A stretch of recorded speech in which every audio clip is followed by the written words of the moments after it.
దేవుడు ఇశ్రాయేల్ ప్రజల్ని జ్ఞాపకం చేసుకుని తీసుకొచ్చాడా, జ్ఞాపకం చేసుకోకుండా తీసుకొస్తా అన్నాడండి? జ్ఞాపకం చేసుకునే బయటికి తీసుకొస్తానండి. అంతలోనే, ఆ క్షణములోనే దేవుని మాటను వారు ఏం చేయలేకపోయారు, వినలేకపోయారు. మనిషి చాలా విచిత్రకరమైనటువంటి వ్యక్తి. అప్పుడే వింటాడు, ఆ తర్వాత కొద్ది సమయం గడిచిపోగానే ఆ మాటను ఏం చేస్తాడో వదిలేస్తాడు. మళ్ళీ మనిషికి ఎంత పౌరుషం అంటేనంటే చెప్పుకోలేనంత పౌరుషం. ఏం సాధించేస్తావు నీ పౌరుషాన్ని బట్టి? ఏం సాధించేస్తావు నీ యొక్క ఈ పరిస్థితిని బట్టి? నిజంగా నువ్వు కోల్పోతావు తప్ప ఇంకేమీ చేయలేవు.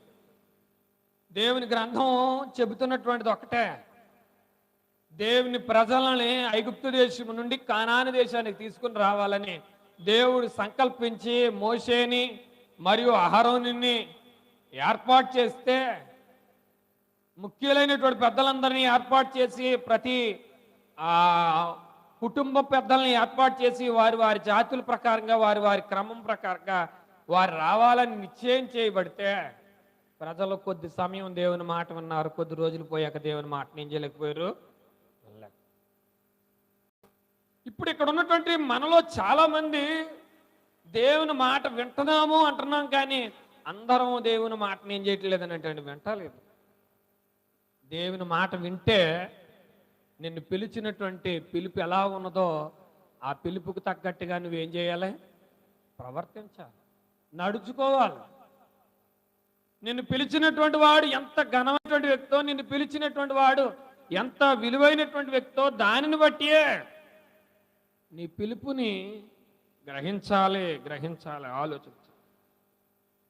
కొరింథీయులకు రాసినటువంటి మొదటి పత్రికలో నేను గుర్రు చూడనటువంటి వాడే పరిగెడతా లేదు అని చెప్తున్నావే.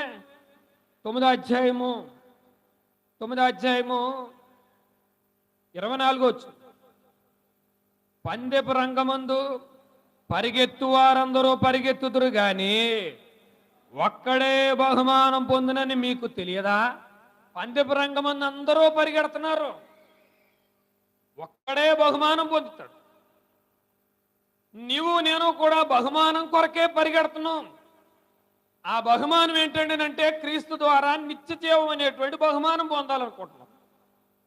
ఈ నిత్య జీవం పొందాలనేటువంటిది మన ఆలోచన.